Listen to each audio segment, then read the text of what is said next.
Muito obrigado. Queria agradecer a Cristiane pela apresentação.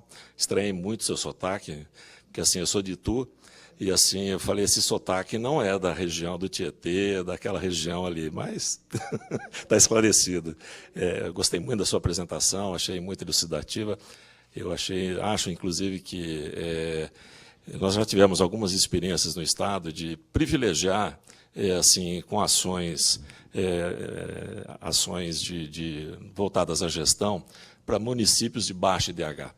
E é muito triste quando você chega nesse município e você percebe que o município não tem musculatura, não tem estrutura para absorver isso aí.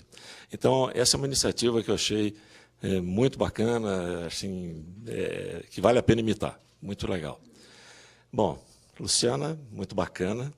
Enquanto você falava, eu estava no Facebook, estava aqui olhando, e vi que tem, assim, né, o seu exemplo parece que já foi copiado ali pela Feira do Rolo, em Itanhaém. Né? Ou seja, vejam assim, as possibilidades que surgem quando a gente caminha numa determinada direção e mostra um espaço para isso. Né? Ao mesmo tempo, andei olhando os comentários ali na sua página e assim tinha gente ali pedindo assim, se não tinha quem pudesse distribuir mastruz, que mastruz diz que é muito bom para doenças pulmonares. Então, assim, mastruz com leite é um negócio muito bom. Né? Então, vocês vejam assim, começa a resgatar produtos que assim, estavam esquecidos. Né? Ou seja, e agora essa é uma oportunidade, é um espaço que é muito bacana. Eu estive na sua região, bom, pelos meus cabelos brancos, acho que eu posso falar. Há 30 anos atrás. Estive lá na greve da banana, que foi um evento muito triste naquela região, em que o agricultor, o trabalhador que trabalhava nas fazendas, nas propriedades que produziam banana, chegou ao ponto do desespero por não ter o que comer. Ou seja, foi uma greve inevitável por uma questão famélica. Né? Ou seja, quando nós fomos visitar alguns lavradores, eles se alimentavam com sopa de banana, né? Ou seja, era banana o tempo todo, né? Era monocultura levada às últimas consequências. Fiquei muito feliz de ver essa experiência tendo sucesso e assim, você diversificando essa oferta de alimentos e isso podendo ser incorporado à merenda escolar. Né? Muito legal. Lala está bisando, né, novamente, ou seja, já tivemos a Lala num outro evento do Inovadei, e Lala sempre muito atual, sempre instigadora, trazendo essas questões aqui da economia criativa. Bom, eu queria abrir assim, para vocês colocarem as questões. Quando vocês forem colocar as questões, por favor, falem o seu nome e fiquem de pé, porque a gente está gravando, e isso vai ficar disponível depois para a gente rever, ou quem não viu, poder assistir novamente. Ok? Tem alguma questão na plateia? Se não tiver, eu tenho aqui. Você sabe que a gente é precavido. Ah, tem, ótimo. Eu sou a Fátima. Espera falar no microfone, você pode ficar de pé. Posso. Sou Fátima, do CEPAM, estou aqui há uma longa data. E eu gostaria de saber da Lala se ela trouxe para a gente uma porção de óculos 4D, porque eu acho que a gente está precisando. Gostaria de saber como é que você vê, de que forma a gente pode, dentro de uma estrutura como o Estado, embora em instituições um pouco mais arejadas, como o CEPAM, de que forma a gente pode viabilizar esse óculos 4D nas nossas atuações? Maravilha. Tem uma coisa que acho que é super importante da gente saber quando trabalha com o futuro, que é para se permitir entrar em novas possibilidades, a gente precisa de duas coisas. Uma, saber que é possível, e a outra, ter o que a gente chama do tudo bem. Porque senão dá desespero. Você olha e diz, nossa, podia ser isso, e aí? O que eu consigo fazer deste universo todo é isso aqui. E aí é isso aí. Tudo bem, é isso aqui que vai dar para fazer? Então, isso é realmente, falando sério, uma das coisas mais importantes que a gente percebe com estudos do futuro. Porque, senão, você bloqueia desde cara, porque diz, não vai dar. Então, a gente nem vai tentar. E, não, tudo bem. O fato de já querer experimentar óculos 4D já é incrível, porque, claro, que não vai dar para fazer um monte de coisas. Mas o exercício da possibilidade, pensar... Aí que a gente trabalha, por exemplo, com futuros desejáveis. Então, você dizer, poderia fazer isso, poderia, mesmo que não seja, de fato, execuível. Mas, e aí, a gente, quando faz processos, a gente começa com esses futuros desejáveis. Então, imagina que não há problemas e que tudo aquilo que você deseja se concretizou e você está celebrando hoje, fazem 30 anos, que o CEPAM botou óculos 4D e aí começou a blá, blá, blá. A outra coisa que a gente, depois de fazer isso, a gente vai aprofundando e chega até o mínimo possível de fazer naquele momento. Digamos, a gente tem esse problema muito sério de que a mentalidade está mudando, mas as normas não acompanham. Dá para mudar as normas? Não dá, porque tem que passar por... Blá, blá, blá, blá. Mas o que dá para fazer é o exercício de pensar novas normas.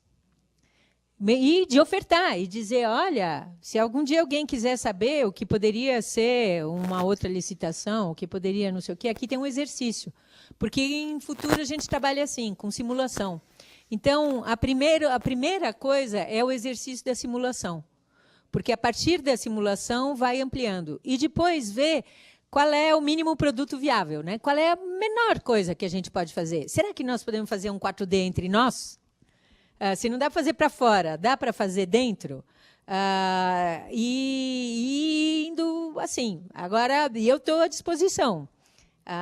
Teria maior prazer em vir compartilhar óculos 4D. Assim, Prepare a sacola. certo. Eu acho que tem uma pergunta do Fernando, é isso? Você fica de pé?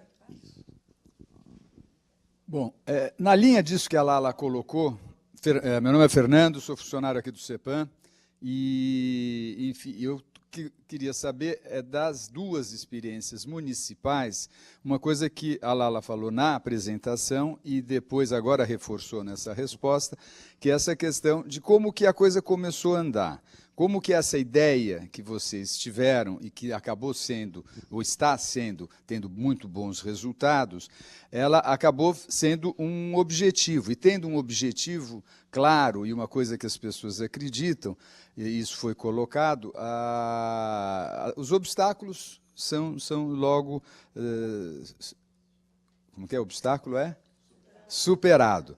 Então, eu queria saber como que foi esse processo, porque não é fácil. A grande dificuldade, principalmente na área pública, é você ver objetos, desejos, tal, mas que são impossíveis, são difíceis. Como que vocês conseguiram viabilizar isso? E quais foram as dificuldades? Que devem ter havido muitas dificuldades para que isso começasse a correr. E isso é uma experiência muito rica também para vocês colocarem. Quer dizer, qual foi esse processo que vocês conseguiram juntar todo o pessoal nessa causa comum e essa crença? Então, como que vocês conseguiram superar esses obstáculos?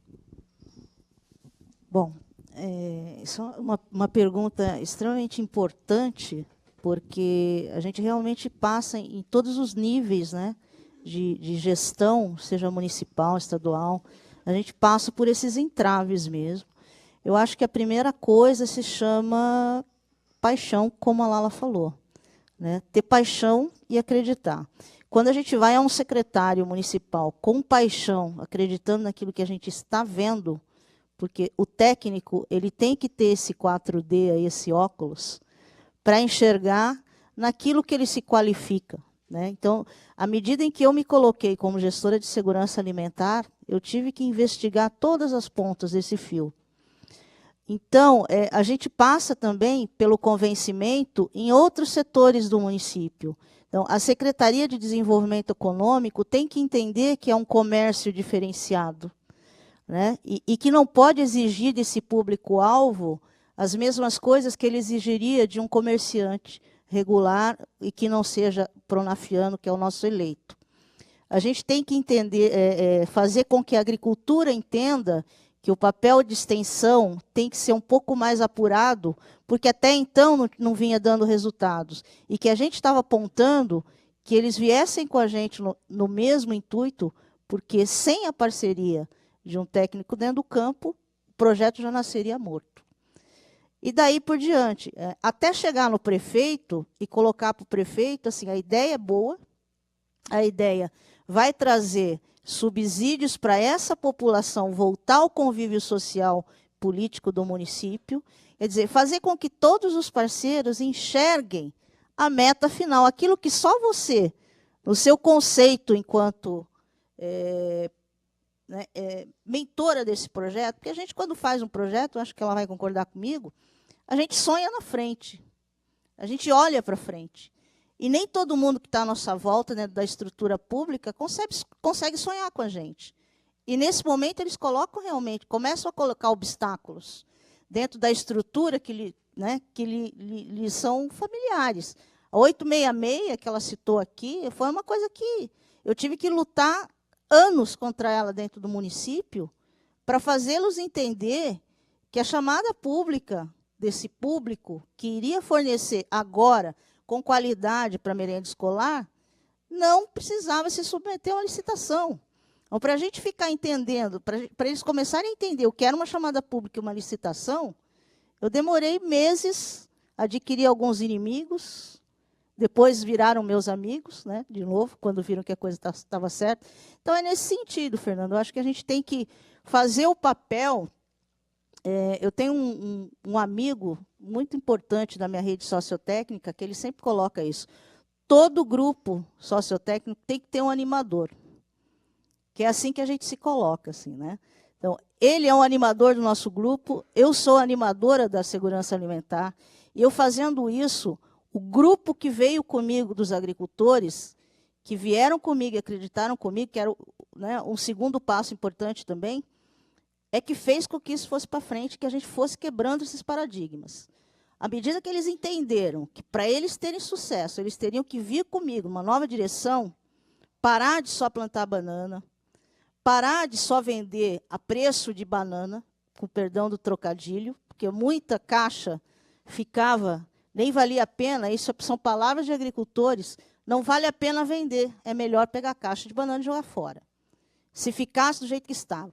Então, a gente vendendo toda essa ideia de progresso, de futuro, de olhar para frente e de querer transformar com transparência, fazer com que eles entendessem que o produto daquilo iria direto para a vida deles, para o tangível deles, para a conta bancária deles, sem ninguém no meio, e que isso seria realmente um ganho de vida para toda uma população de um município que hoje tem a feira como um ponto turístico. Então, tudo isso, Fernando, fez com que a gente caminhasse. Então, hoje eles são respeitados como o grupo de agricultores familiares perante a sociedade do município, perante a gestão executiva do município e perante a gestão judicial do município, né? Jurídico, perdão. O jurídico ele tem muito problema em entender essas novas metas, essas novas pactuações. Mas eu acho que o nosso papel de convencimento é que faz com que isso se quebre. Bom, Fernando, no caso da CEPROG, eu hoje, confesso com a Lala falando, a gente tinha o tangível e daí eu caí lá com o intangível, né? Porque a gente não atua direto com o público, né? As nossas dificuldades foram internas mesmo. Então, assim, o principal ponto que a gente enfrentou, a maior dificuldade foi a questão da forma de pensamento do superior, no caso, os secretários, né? Então, assim, quando a gente alternou esse poder, houve alternância de poder, foi a oposição que entrou, né? E a secretaria, quando ela foi criada, como é comum isso em poder público, tipo, cabide de emprego, porque é difícil você explicar o que é um convênio. As pessoas só querem o dinheiro, elas não sabem o que é o convênio em si, como funciona, né? Então, eu acho que a maior dificuldade, a princípio, foi essa transição. Foi fazer com que a atual administração comprasse a ideia. Mas isso aí eu já era apaixonada pelo CEPROD já. Isso aí eu já estava lá. Eu já estava lá ali defendendo a camisa e batalhando por essa divisão de trabalhos ali dentro, né? Então, assim, e se fazer conhecido também, né? Porque para os outros secretários é importante saber o que o CEPROD faz, né? O porquê que a gente está aqui. Né? Eu não estou aqui só para mandar papel, para imprimir papel. Não, a gente está aqui para formar um projeto, a gente está aqui para... Vamos junto, vamos numa horta comunitária, a gente trabalha nesses projetos também. Não é só a questão. Então, a gente tem projeto de horta comunitária, a gente tem projeto com promoção social, que quer tirar a criança da rua. A gente escreve esses projetos. Então, assim, a maior dificuldade foi esse conhecimento, né? Hoje a gente tem um relacionamento excelente com as outras secretarias e também o entendimento da administração atual, né? Porque até então, quando a administração atual ela veio, eu não tinha como provar para ela. Eu acho que eu cheguei para o Ivan, eu me lembro do primeiro dia, eu falei, viu, acredita em mim. Você lembra, Ivan? Eu falei, viu, acredita, porque, olha, tem um projeto tal, que é muito importante, não vamos abrir mão, porque eu não sabia realmente como ia ficar essa questão, até questão do meu emprego mesmo lá na prefeitura, porque eu sou uma funcionária comissionada. Eu não sou contrária, eu não sou efetiva, eu sou comissionada. Né? Então, foi isso daí. Tem uma pergunta. Tininha, você quer fazer uma pergunta? Não, você fez... Não, você tinha... Desculpa, Tininha. Não, é que tinha umas pessoas na frente. Carminha, do CEPAM. Eu queria fazer uma pergunta para a Luciana, porque a gente está a Mauri e eu estamos num projeto de acompanhar algumas gestões, e a gente está vendo que a agricultura familiar é um grande desafio. Até hoje provavelmente a secretária de Arujá está assistindo, porque ela se inscreveu, de educação, como também a equipe de Tariri. A primeira pergunta que eu queria te fazer é se vocês têm produção que pode atender o que está faltando de compra em outros municípios. E queria entender um pouco também como é que você trabalhou com o agricultor familiar, porque a gente sabe que o procedimento, seja para o Programa Nacional de Alimentação Escolar, seja para o PA, tem todo um procedimento administrativo que esse agricultor, muitas vezes, como você mesmo disse, ele é semi-analfabeto, analfabeto. Como é que vocês fizeram isso? Se é a prefeitura que faz o desenvolvimento dos documentos ou se isso é deixado para o agricultor? Para você, eu queria perguntar um pouco como é que foi o processo de formação da equipe, porque eu acho que esse é o grande desafio que a gente tem, porque a gente pode ter brilho nos olhos de querer acreditar na gente, acredita em mim, como você falou, mas eu acho que tem um processo de formação da equipe. Então, eu queria que você contasse um pouco desse processo. Bom, o seguinte, quando começou, eu vou falar da formação, porque a secretaria foi formada, eu cheguei depois, né? Então, assim, o que a gente pensava, o que a gente estruturava? O seguinte, a gente precisava ter pessoas capacitadas na área de gestão de convênio. Então, assim, como são informações que precisam ser guardadas e precisam ser passadas adiante, não tem como a gente deixar tudo na mão de funcionário comissionado. Porque vai da ideia se não tiver reeleição, ou se o prefeito quer continuar ou não. Então, como a gente estruturou a equipe? Nós pensamos na possibilidade de ter 2 cargos efetivos, que são os gestores de convênios. Os gestores de convênios, na ausência minha, do secretário ou do assessor, que são cargos comissionados, eles têm total capacidade de gerir, né, até trazerem mão de obra, vamos colocar assim, mão de obra que pega um assistente administrativo para poder fazer a parte burocrática. Né? E aí vai contando a história aos poucos, porque cada um que entra, cada convênio que tem, a gente tem que saber, a gente tem que contar essa história. Né? É uma história, olha, nasceu assim, é desse órgão, não sei o quê, até a pessoa ir se familiarizando. Mas, assim, então a gente resolveu estruturar a secretaria da seguinte forma. Então, a gente tem o secretário, né, que ele faz toda a relação externa e traz a demanda para a gente. Eu entro com a parte de captação, de gestão, de formalização, mas assim, de uma forma também olhando de longe, mas em link tempo todo com as outras secretarias, e a questão do buscar, que a Lala estava falando, dizendo onde está, né? A gente tem que realmente garimpar. Então, eu fico garimpando mesmo, onde tem, olha, tem isso aqui dá para tal secretaria e tal. Os 2 gestores e o assessor. Então, se faltar um dos comissionados, o pessoal que está lá, o efetivo, eles têm condição de voltar a contar essa história para os próximos diretores, próximos secretários.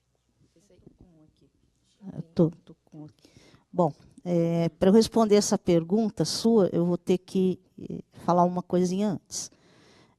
Coincidentemente, né, a Cris está aqui falando sobre o trabalho dela. Assim, o meu trabalho em Itanhaém começou num departamento de projeto, dentro da educação. Na realidade, essa coisa de segurança alimentar ela veio depois, mas a ideia era essa, era buscar os financiamentos que todo mundo perdia.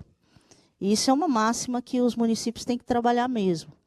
Até vou aproveitar, Lala, para te dizer que dentro do Siconv existe de acesso a ONGs e associações, como entrar e saber de todos os programas que estão em edital. Existe essa possibilidade. É custoso, mas é muito possível, e é muito possível a entidade entrar no edital e se candidatar ao convênio. Tá? Isso a gente pode depois conversar. Agora, respondendo a sua pergunta, é o seguinte: como trabalhar com esses agricultores? Dentro da nossa faixa territorial, o único município que realmente cumpriu as compras do PNAE desde 2009, quando começou, foi Itanhaém. Por quê? Itanhaém vem de 2008 com a implantação do PAA, que é o Programa de Aquisição da Agricultura Familiar, já trabalhando com esses agricultores. O que foi preciso fazer no início? O banco de alimentos, que também veio o banco de alimentos, depois o PA, depois o Feiras, depois, né? Então, veio num crescente de programas de segurança alimentar que se colocaram dentro do banco através da nossa gestão. O que a gente precisou fazer? Assumir a gestão do agronegócio ao pequeno produtor dentro do banco de alimentos. Foi o primeiro passo que a gente deu. Ou seja, pegamos todos os agricultores que existiam no município, quem tinha DAP, quem não tinha DAP, e os demais documentos. Quem tem nota fiscal, quem não tem nota fiscal, fizemos todo esse trabalho e organizamos o grupo independentemente da produção. Então, a primeira providência foi habilitá-los documentalmente.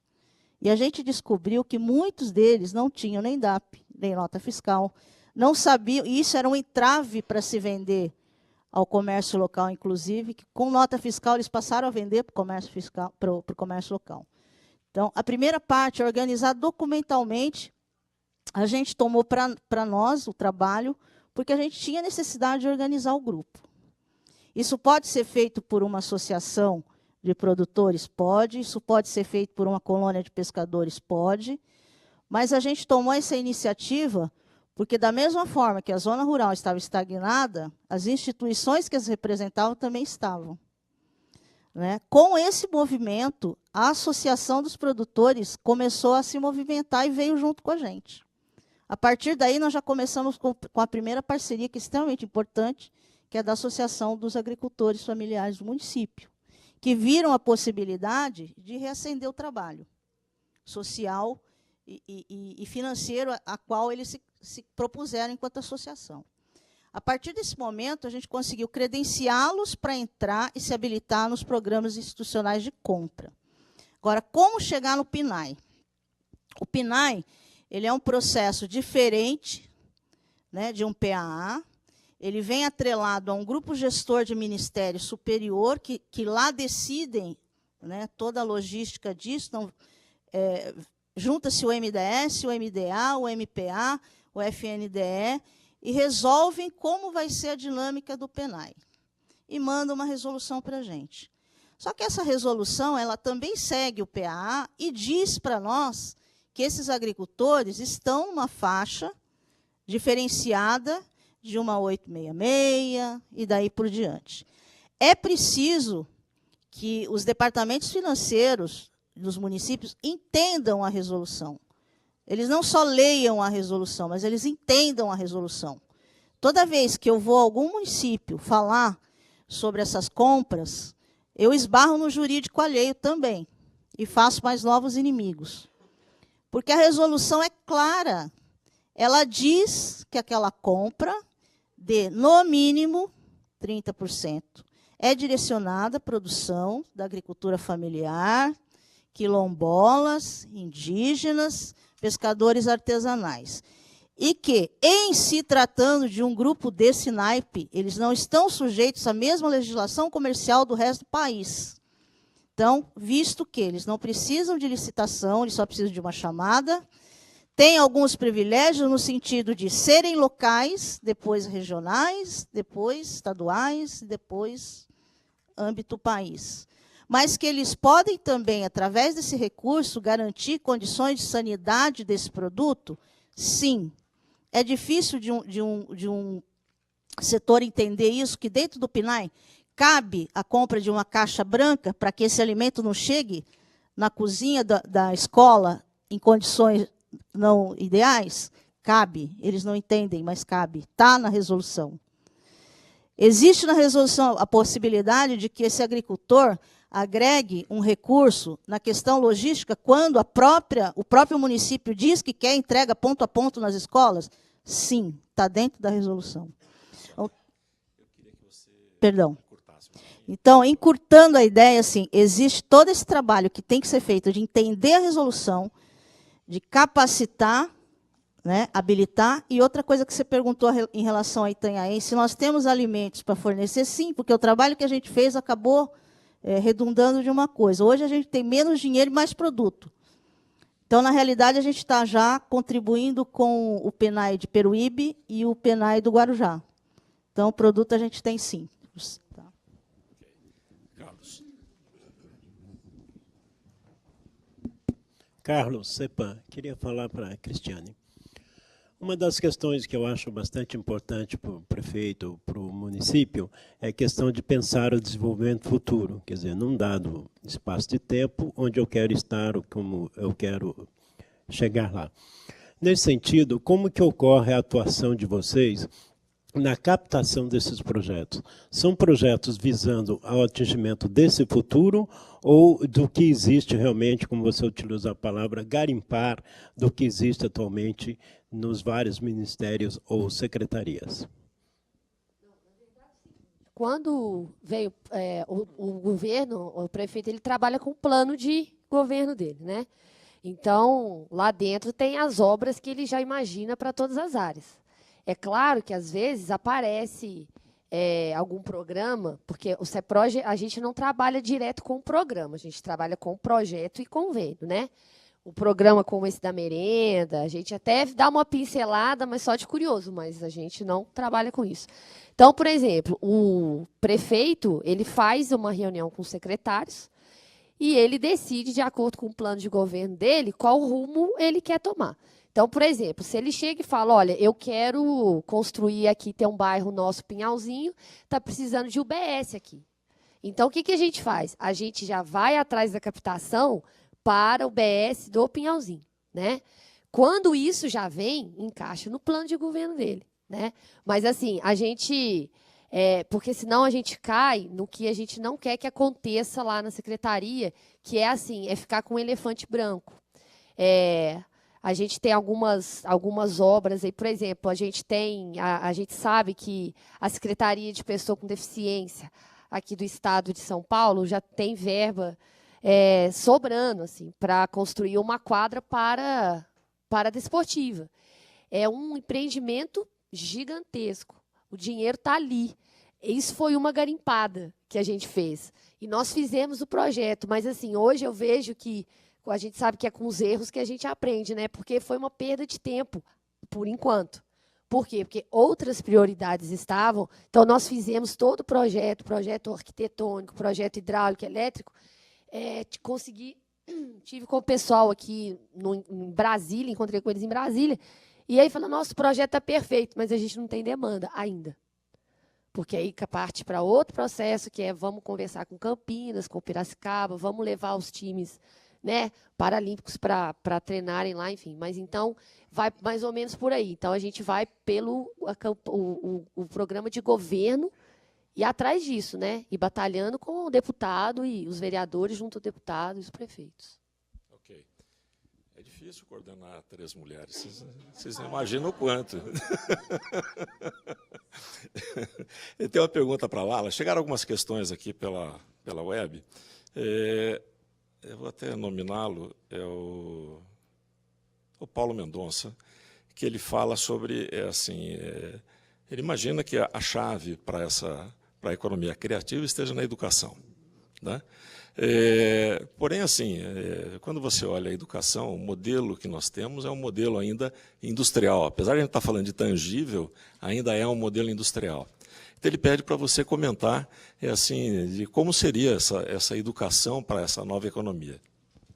Muito boa pergunta, porque realmente essa é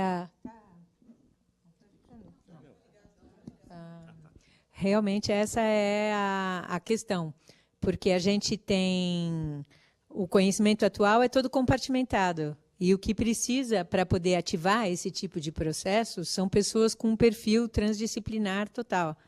A gente brinca dizendo que são a nova profissão de futuro, é fluxonomista. Talvez seja a economia 2.0, né? Assim, o economista de futuro é fluxonomista, que é gerar fluxos em todas as dimensões. E essa é a minha questão central neste momento. Porque o que não adianta você dizer, tem jeito, se combinar, economia criativa, colaborativa, compartilhada, multimoedas e tal, porque tá bom, quem faz isso? Então, a questão é como preparar. E este preparo ele tem que ser muito na ação.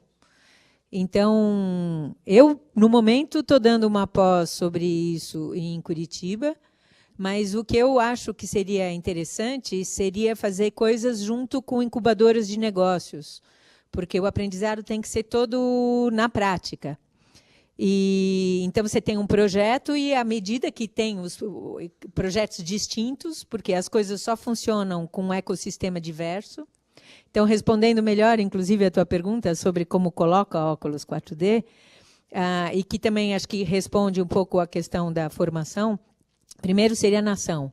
E nessa ação, o quê? Primeiro, a gente não trabalha com problemas nem com falta, com carência. Faz parte da metodologia que a gente só trabalha com potências e com soluções, porque o problema está contido dentro da solução.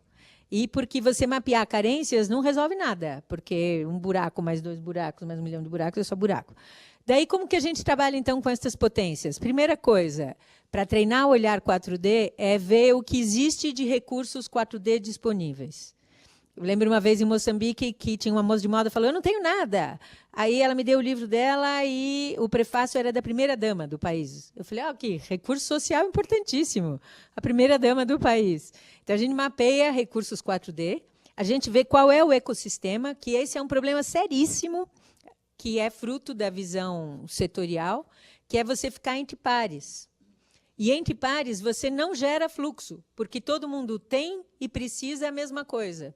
Então, não adianta juntar só agricultores. Ou não adianta juntar só pessoas da área da cultura, ou do comércio, ou não sei o quê. Você precisa ter um ecossistema mesmo. Porque você falou 1000 vezes que você só conseguiu mudar quando você mexeu na questão cultural. Então, não adianta ter agricultor sem ter a formação. Você está trabalhando na agricultura dentro da Secretaria de Educação, porque justamente... Aí, então, a gente mapeia recursos para começar a treinar.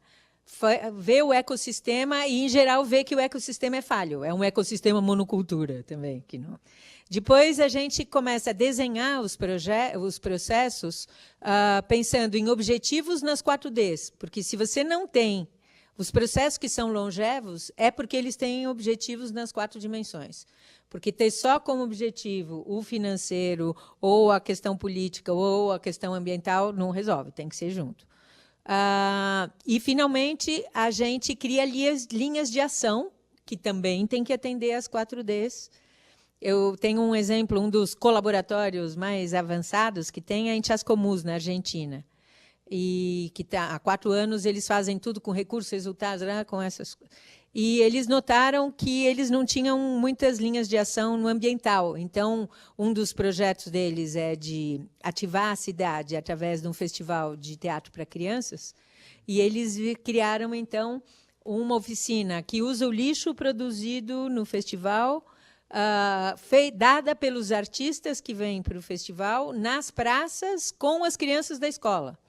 Então, você vai vendo. Assim. E, finalmente, a questão da avaliação em 4D, que aí a gente define, o grupo define métricas. Então, nós vamos de -10 a +10, -5 a +5. Depois, os critérios, se a gente tinha aquele objetivo, que critérios para ver se a gente alcançou. E aí é um processo de atribuição de valor do coletivo inferido, que você chega a valores. Porque a gente tem esse super problema que, hoje em dia, só consegue mostrar resultado quantitativo, numérico e monetário. E aquilo que mais importa acaba ficando muito pouco visível. Então, isso acho que responde as duas questões, porque o tipo de processo que nós estamos trabalhando na pós é isso que eu estou contando. E falta, de fato, a gente bate na trave. Porque, enquanto não houver essa visão sistêmica, a gente avança muito pouco. Obrigado. Posso fazer uma? Agora é minha. É para a Cristiane. Cristiane, teve um tempo que eu trabalhei na área de saúde e nós estávamos implantando um projeto num hospital aqui da periferia de São Paulo. E, conversando com o gestor, ele tinha recebido uma notícia de que estava recebendo um recurso, e era um recurso voltado para uma área uma ala de queimados. E o hospital, na verdade, não tinha pedido aquele recurso veio, e assim, e ali eu vi o dilema do gestor falando assim, olha, o meu problema nesta região não é esse, mas alguém olhou lá de cima e percebeu o seguinte, olha, vocês precisam ter uma ala de queimados aqui. Então, assim, eu queria entender, por exemplo, lá em Capivari, como é que se dá o seu trabalho de captação em relação à necessidade do município? Nem sempre a necessidade do município é o que você tem para captar, né? Ou seja, olha, é o que temos para o jantar, é isso aqui, né? Mas como é que se dá essa relação, né? Eu queria que você explorasse. Então, esse é o grande problema nosso, até comentei a hora que estava apresentando, que o nosso Mário Covas, ano que vem, é aprendendo a captar, né, para os vereadores e para os secretários. Isso aí que aconteceu com o seu amigo tal, no hospital é comum. Então, aí o que acontece? Antes, a gente ficava com dó de perder, né? Dá dó. Vai perder 100 mil, 200, por exemplo, a ala de queimados. Não é só colocar a cama, não sei se veio equipamento permanente, eu não sei se veio atenção especializada em saúde, né? Mas, por exemplo, não é só colocar a maca. Você tem o profissional, você tem o material de consumo, tem que ver quantos leitos é possível ter no seu hospital, tem que ver se configura o BS, tem que ver... Então, assim, existem regras e normas que, às vezes, é melhor não receber. Então, por exemplo, como a gente faz nessa parte? Ainda, a maioria das emendas que vêm são provenientes de cabeça de quem pede, sabe? Não chegam, né, para a gente e falam assim, olha, o que eu estou precisando? Não. Nós que estamos fazendo esse trabalho de ir até os secretários e ir até os vereadores. Falar, olha, a gente precisa acabar de asfaltar o bairro tal. Então, vamos trazer infraestrutura.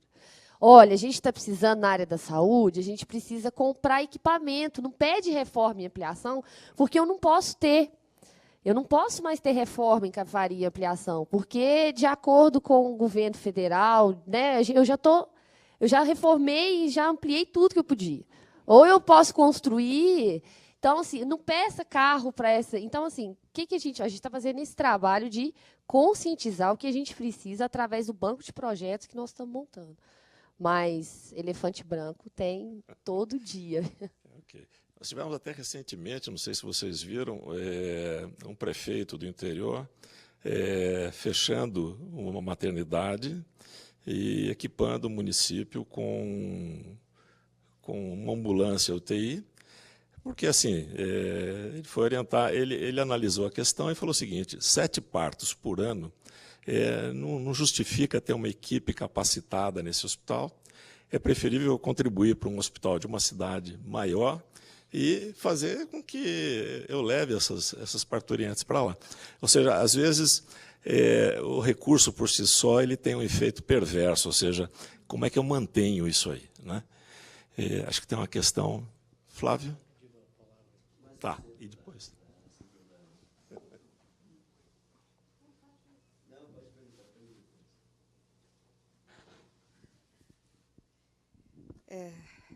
Bom dia, Ana Tereza, aqui do CEPAN, Ana Tereza Junqueira. Para a Luciana, eu queria perguntar no seguinte sentido: quando vocês foram premiados pelo Mário Covas, tinha um significado muito grande de que a experiência de vocês ela era inovadora no sentido de replicar. E replicar porque ela construiu uma política pública. Então, ela foi estruturando todos os instrumentos e segmentos, inserindo a comunidade caiçara. Você acredita que essa experiência, não só naquilo que a Carminha colocou da produção, né, que possa ser para Guarujá e para Peruíbe, mas no sentido dela replicar nos instrumentos e nas variáveis que construíram essa política pública de desenvolvimento rural sustentável, quer dizer, ela pega só o litoral, ela pega o litoral num público-alvo de agricultores familiares e pescadores. Então, isso poderia, por exemplo, ir para o vale, além do litoral, ir para o Vale do Paraíba, naquilo que tem da cultura do vale, etc., que você possa incorporar todas as variáveis e dimensões? Essa é uma pergunta para a Luciana. E para Capivari, vem um pouco na linha do que o Edivar falou, quer dizer, a questão tópica que pode ser levada pela captação de recursos em projeto, porque, afinal, o projeto é unidade operativa do planejamento. Então, como que Capivari está construindo o seu processo de planejamento para casar aí esses recursos que vocês estão com tanta eficiência buscando e tendo a distribuir, né? Bom, é o seguinte, a gente... eu perdi um pouco, eu pensei a questão da replicabilidade. Bom, é o seguinte, a gente monta os projetos, a gente faz os projetos de acordo com as necessidades do município.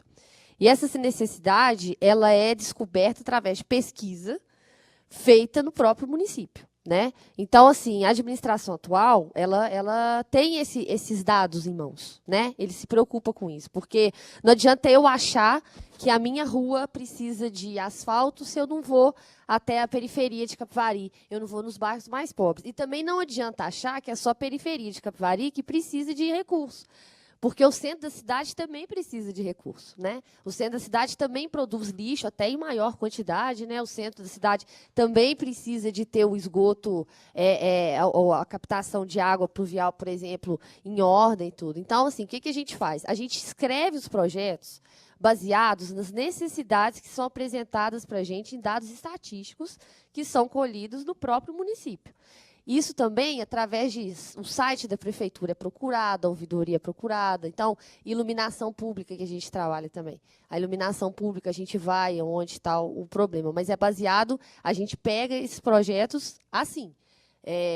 E o banco de projetos, às vezes, voltando na captação, às vezes coincide do recurso estar disponível para um certo tipo de projeto. Porque quando eu falo de recurso estar disponível, que o problema é o seguinte: a saúde. Saúde básica, saúde especializada. O deputado manda para a saúde especializada, não adianta eu querer comprar uma maca para o hospital, porque eu não vou conseguir. Mas eu já tenho um projeto de equipamento material permanente para um hospital de Capivari, para uma UBS, por exemplo. Entendeu? Mas, assim, os projetos são feitos através da demanda que vem da própria população. Bom, eu acho que essa pergunta é extremamente apropriada, porque assim, o Feiras hoje ele tem um potencial de replicabilidade extremamente consolidado, eu considero, pelo menos. Acho que o caminho que a gente percorreu na questão da organização e da estruturação do processo, ele está muito claro e está muito condensado já, não só na questão documental, como na questão operacional. E isso, para ser levado para um outro município, vejo que não há dificuldade nenhuma. É lógico que a gente tem que respeitar a realidade de cada município só. Itanhaém tem uma, Peruíbe tem outra, né? Peruíbe, embora seja do meu lado, mas tem problemas ambientais terríveis, diferentes dos nossos, e nós estamos lado a lado. Enfim, eu acho que o Vale teria todo o potencial, o Vale, não só o Vale do Paraíba, mas o Vale do Ribeira, né, que precisa desse desenvolvimento, e que lidar com isso é uma coisa muito fácil. Né? Na realidade, é só pegar o intangível, né? Como ela falou, adorei, vou levar para a minha vida inteira isso aí. O intangível está lá, a gente só precisa pegar, né? Eu acho que a nossa felicidade em relação ao Feiras foi ter a sensibilidade de pegar esse intangível e transformar numa realidade melhor. E isso acho que cabe em qualquer município, e se depender de mim, enquanto gestora, estou preparada para levar a experiência e ajudar a implantar onde precisar. Legal. Acho que tem mais uma pergunta aqui. Fábio Salomão, sou do CEPAM, eu queria perguntar para a Lala, especificamente com relação à transformação cultural. Além desse modelo que você apresentou da transformação cultural, trabalho de formiguinha, na verdade, você enxerga outras alternativas para uma transformação cultural? De repente, uma ruptura ou uma grande crise, ou outras alternativas, talvez menos dramáticas que essas que eu citei? Bom, eu falo de futuros desejáveis, então eu boto fé na transição sem ruptura. O que eu acho que vai ser... Primeiro, tem uma coisa... Depois de 20 anos como futurista, eu percebi que um dos grandes problemas em relação a mudar de jeito e de achar que dá é que a gente, em geral, não tenta porque acha que não é possível. Então, a primeira transformação cultural é, de todas as maneiras possíveis, mostrar que dá. E mostrar que dá, primeiro de tudo, mostrando o que já está acontecendo. E é uma quantidade impressionante de experiências fantásticas. O que tem a mídia de massa desconhece totalmente. A academia, muitas vezes, também, porque são, muitas vezes, experiências informais. E, justamente por serem informais, elas são tão exitosas. Porque elas são muito rápidas e muito dinâmicas e tal. Uma parte muito importante é a ausência de sistematização. Como você fez um livro, ainda bem, maravilha. Mas, em geral, a gente não canta sobre os ovos que coloca. Eu tenho até um problema seríssimo com isso. Eu sofro pra caramba, porque eu consegui escrever um livro. Ganhei até um crowdfunding de um grupo de fãs, dizendo queremos mais Lala, eles fizeram um crowdfunding para pagar jornalistas para escreverem sobre os conteúdos. Então, isso é uma questão. Isso é uma coisa que a gente tem como colonizado muito sério, que a gente não sistematiza e publica o que faz, e a gente segue os manuais de fora. Mas, depois de todos estes pequenos exemplos, o que eu acho que realmente produz mudança de mentalidade é a experiência. Porque, por exemplo, confiança é uma coisa que você não é uma coisa que se chega a ela teoricamente. Você só vive a confiança na prática. Então, quando você cria ambientes onde tem aquela combinação de criativo, compartilhado, colaborativo, multimoedas, e isso funciona muito, mas é muito. Daí que eu vejo a coisa do exponencial, eu cheguei a isso dizendo, o que está acontecendo aqui? Por que isso aqui, de repente, faz... Uá! E dá muito certo. E aí eu comecei a estudar e falei, é porque é exponencial. E por que é exponencial? Porque... Então, eu tenho a impressão que essa mudança vai se dar pela vivência, na cidade.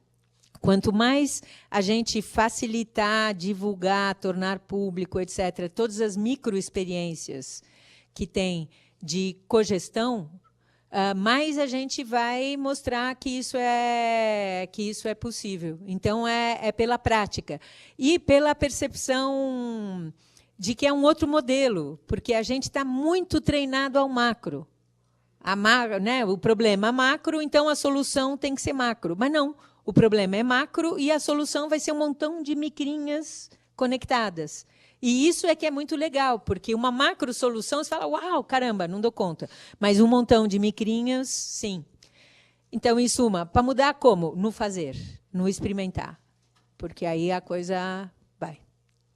Ou seja, gente do século XXI, estruturas do século XIX, né? Bom, tem um desafio tanto aí, né?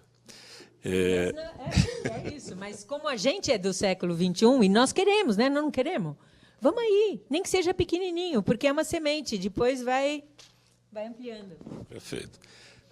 Pessoal, pelo adiantado da hora, nós precisamos concluir a nossa transmissão.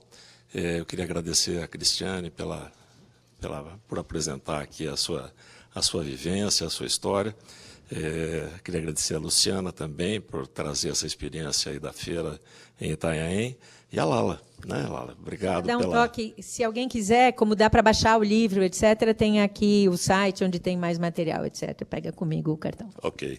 Eu vou reiterar a questão do santo de casa. Se vocês lembrarem de alguém e queiram fazer essa homenagem, queiram assim que esse alguém seja reconhecido por ter feito um trabalho que impactou o cidadão, por ter superado, por ser alguém que inspire a uma imitação ou até a uma melhoria, por favor, escrevam para a gente e a gente vai fazer isso aí, ok? Muito obrigado a todos.